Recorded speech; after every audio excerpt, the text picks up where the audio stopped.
Salam Guru Penggerak. Koneksi antar materi modul 2.1 memenuhi kebutuhan belajar murid melalui pembelajaran berdiferensiasi. Saya Tutut Trijoto, CGP Angkatan 9 kelas 128B, SMA Negeri 1 Godang, Kabupaten Nganjuk.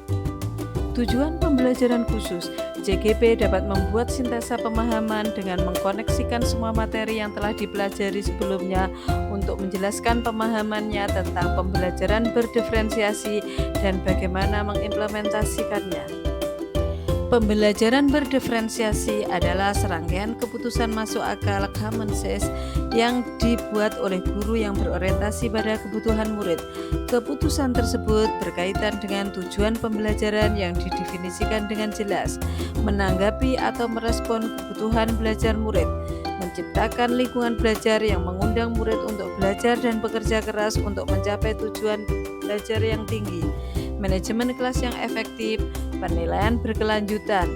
Pembelajaran berdiferensiasi haruslah berakar pada pemenuhan kebutuhan belajar murid dan bagaimana guru merespon kebutuhan belajar tersebut. Kebutuhan belajar murid. Yang pertama, kesiapan belajar murid.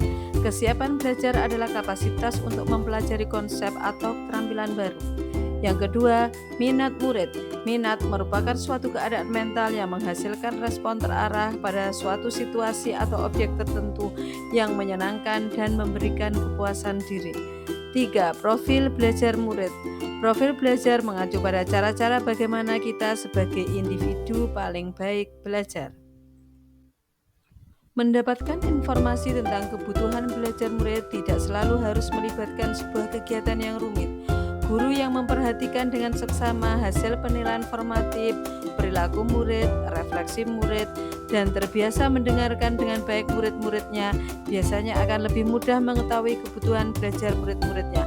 Membuat catatan tentang profil murid juga akan sangat membantu guru menyesuaikan proses pembelajaran dengan kebutuhan murid-muridnya. Strategi pembelajaran berdiferensiasi.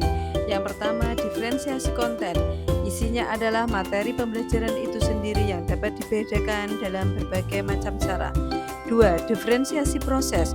Proses adalah bagaimana guru dapat memberikan instruksi yang tepat pada setiap siswa selama proses pembelajaran.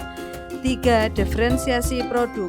Aspek ini melibatkan metode yang digunakan oleh guru dalam mengetahui tingkat penguasaan materi atau bahan ajar dari setiap siswa. Peran penilaian dalam pembelajaran berdiferensiasi. Yang pertama, assessment for learning. Penilaian yang dilakukan selama berlangsungnya proses pembelajaran dan biasanya digunakan sebagai dasar untuk melakukan perbaikan proses belajar mengajar. Berfungsi sebagai penilaian formatif, sering disebut sebagai penilaian yang berkelanjutan, ongoing assessment. 2. Assessment of learning. Penilaian yang dilaksanakan setelah proses pembelajaran selesai, berfungsi sebagai penilaian sumatif. 3. Assessment as learning. Penilaian sebagai proses belajar dan melibatkan murid-murid secara aktif dalam kegiatan penilaian tersebut. Penilaian ini juga dapat berfungsi sebagai penilaian formatif.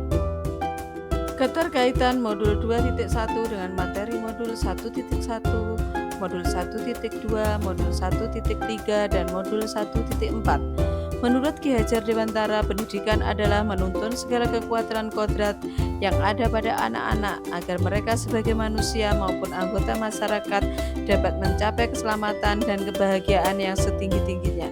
Sebagai pendidik, kita tentu menyadari bahwa setiap anak adalah unik dan memiliki kodratnya masing-masing. Tugas kita sebagai guru adalah menyediakan lingkungan belajar yang memungkinkan setiap anak untuk dapat tumbuh dan berkembang secara maksimal sesuai kodratnya masing-masing dan memastikan bahwa dalam prosesnya anak-anak tersebut merasa selamat dan bahagia, dan hal ini dapat dilakukan dengan pembelajaran yang berdiferensiasi. Dalam implementasi pembelajaran berdiferensiasi dapat terlaksana dengan baik tidak lepas dari nilai dan perannya sebagai guru penggerak, di mana guru penggerak haruslah memiliki nilai. Yang pertama, berpihak pada murid, 2. Reflektif, 3. Mandiri, 4. Kolaboratif, serta 5. Inovatif.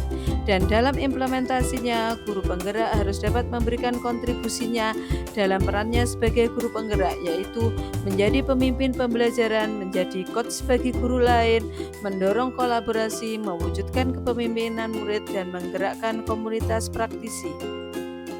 Dalam implementasi pembelajaran berdiferensiasi, guru menuntun kekuatan kodrat anak. Hal ini dapat terwujud jika guru dapat menjalankan nilai-nilai dan peran sebagai guru penggerak yang dalam upaya mewujudkannya tidak terlepas dari visi dan prakarsa perubahan, sehingga gambaran murid di masa depan yang diharapkan sesuai dengan profil pelajar Pancasila dapat terwujud. Tugas kita sebagai guru adalah menyediakan lingkungan belajar yang memungkinkan setiap anak untuk dapat tumbuh dan berkembang secara maksimal sesuai kodratnya masing-masing, dan memastikan bahwa dalam prosesnya anak-anak tersebut merasa selamat dan bahagia. Dan hal ini dapat dilakukan dengan pembelajaran yang berdiferensiasi, dengan pemahaman yang utuh tentang budaya positif di kelas dan di sekolah. Dapat terwujud lingkungan belajar yang aman, nyaman, dan menyenangkan baik bagi murid maupun guru, sehingga proses pembelajaran menjadi bermakna.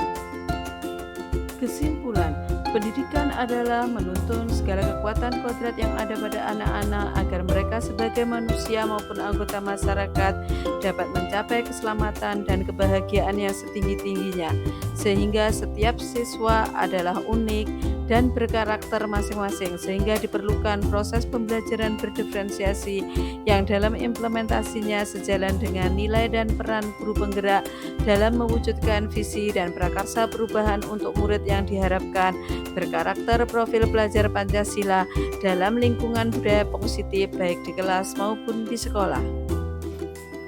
Beberapa dokumentasi baik di sekolah maupun di kelas. Demikianlah koneksi antar materi modul 2.1 memenuhi kebutuhan belajar murid melalui pembelajaran berdiferensiasi.